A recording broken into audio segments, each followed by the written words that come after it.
Good morning, Lumen friends. Donna Evans here, registered dietitian for Core Medical. I hope you're all doing well on your New Year's resolutions and your new health journeys this year. And I'm here for you if you want to do a telehealth or if you want to come in and see us and we can do one-on-one consults, whether it's dealing with weight loss, diabetes, trying to incorporate more fruits and vegetables into your diet, or just an overall change in your eating habits. Today I'm going to talk to you about the bad culprit of sugar in our diet. So how many of you can relate to this? It's so hard to cut the sugar addiction. Do you ever just feel like after you eat dinner you just need something sweet?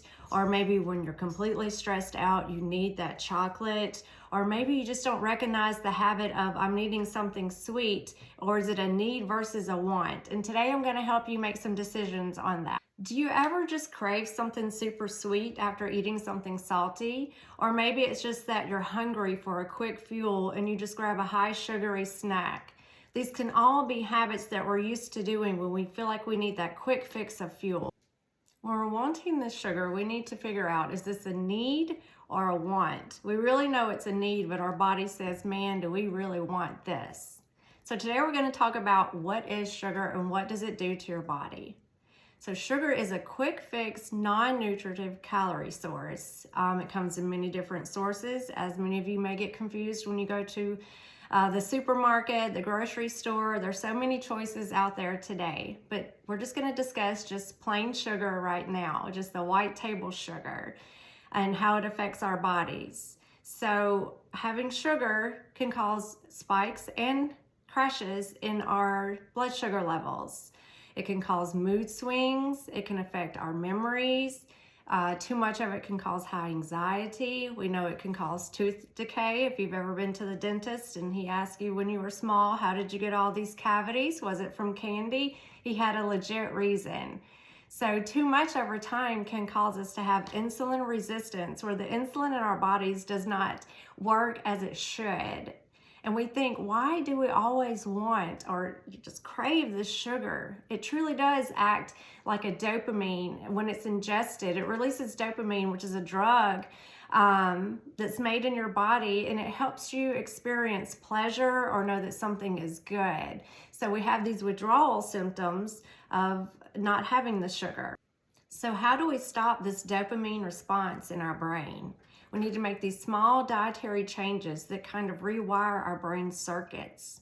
In order to do this, we need to gradually decrease the amount of sugar we take in each day. Same as with salt. When you start decreasing salt in your diet, foods that normally didn't taste salty will now have a saltier flavor where you will eventually want and crave less salt.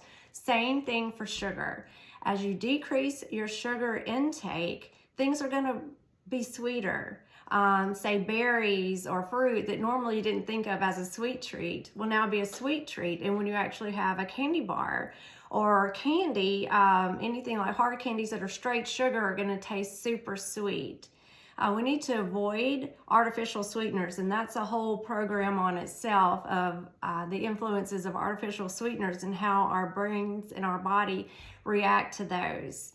But just avoiding artificial sweeteners will help a lot, because those are, say, 50 to hundreds of times sweeter than actual table sugar. So our brain really goes into this huge dopamine response because it thinks that it's getting something sweet and it's not sure how to react, and then it's not getting any calories from it. So again, just decreasing your artificial sweeteners and decreasing foods that are high in sugar to begin with. You want to start also by swapping sugary drinks. As Americans, we tend to intake a lot of our calories from sodas, sweet tea here in the South, lemonade. There's just a whole plethora of beverages everywhere you go that are high in sugar. And we need to learn to decrease those and not replace those with drinks that have artificial sweeteners, but maybe try just incorporating more just water in your diet. And always read food labels. If you like 2 different cereals, read the food label, compare the overall sugar content. If you like one as well as the other, and one has 5 added grams of sugar and the other has 3, go ahead and select the one that is fewer. That way you're doing a gradual decrease and you're becoming more aware of what you're putting in your body.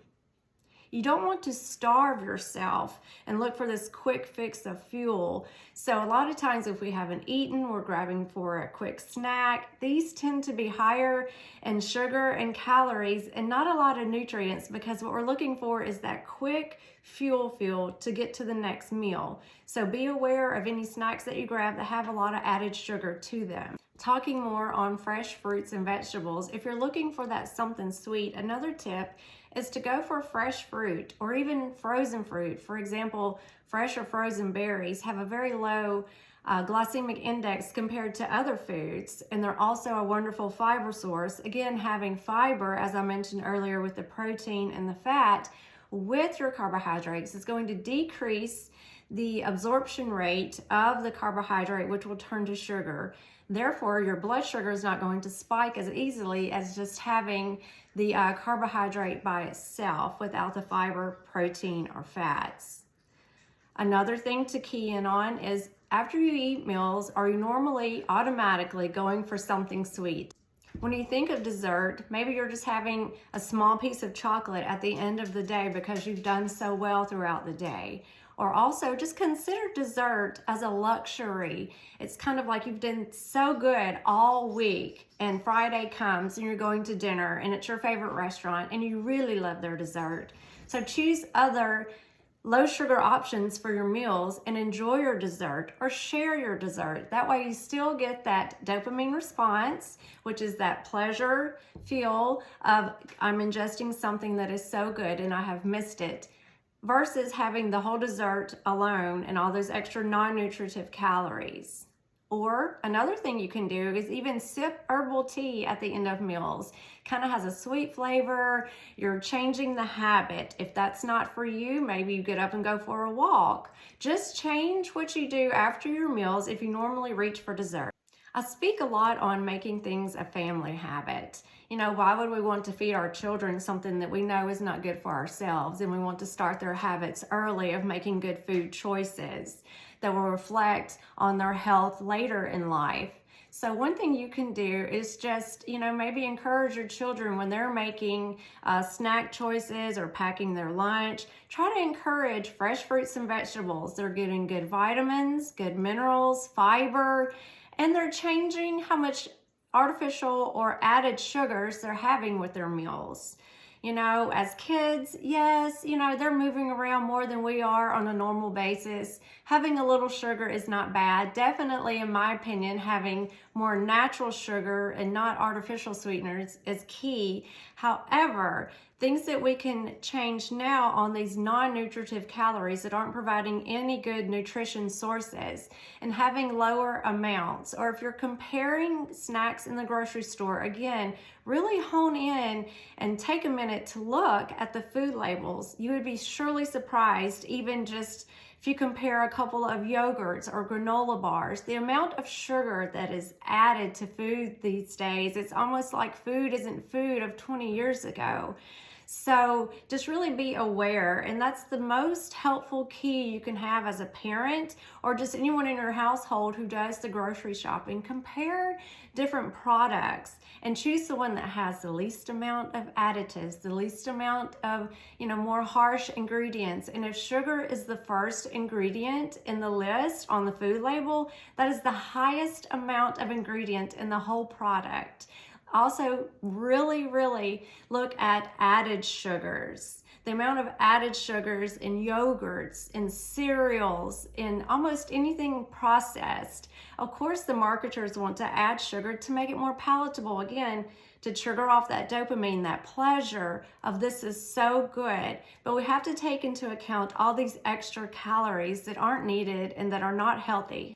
I know you're thinking now, Donna, thanks for all this great information, but I just don't think I can do it. I love sugar. I just feel like I can't live without it. Well, I have felt the same way personally. I love all the good foods. I love the salads, the wonderful fruits and vegetables, especially fresh in the summertime, but I love candy. So I did my own and I gave up sweets for about 6 weeks, and I am here to tell you that it makes a difference.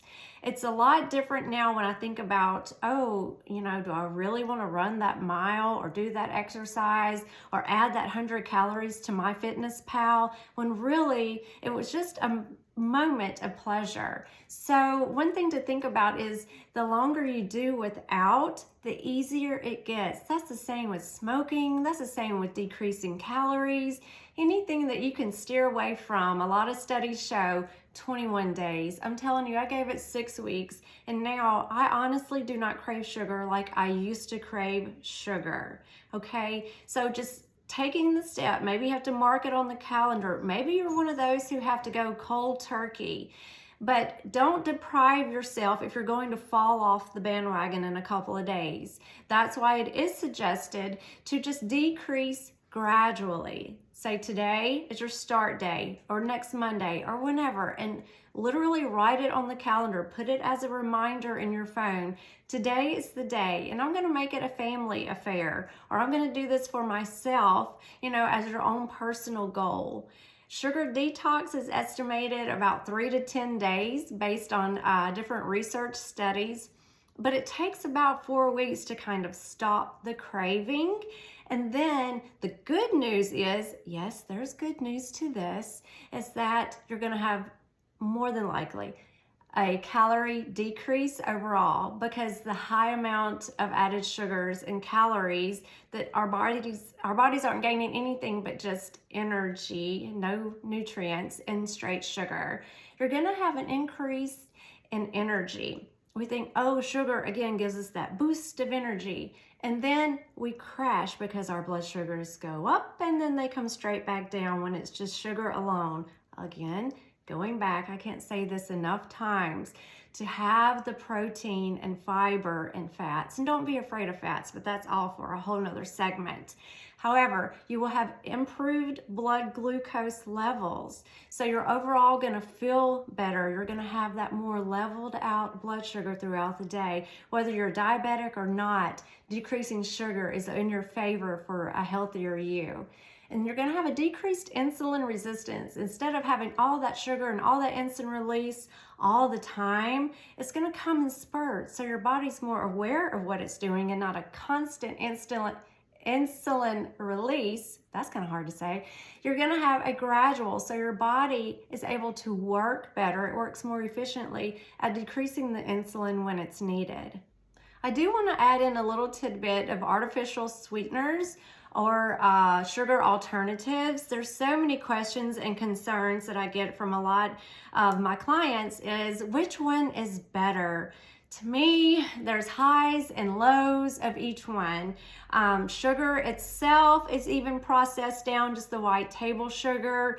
The ones that are more highly thought to be healthier at this point in time are either your natural sugars, like your agave or your honey, or just, maybe a less processed sugar from sugar cane, of course. However, monk fruit is also one that has a sweet taste without all of the added carbons and chemicals and changed up in its molecular value for your body to recognize it as, a foreign food. And also stevia from the stevia plant. However, it is very important when you purchase these products at the grocery store, look at the ingredient list. A lot of these have different sweeteners added to them. Erythritol is one of them. It can be kind of a bulking agent, and it's sweeter, so it increases the sweetness.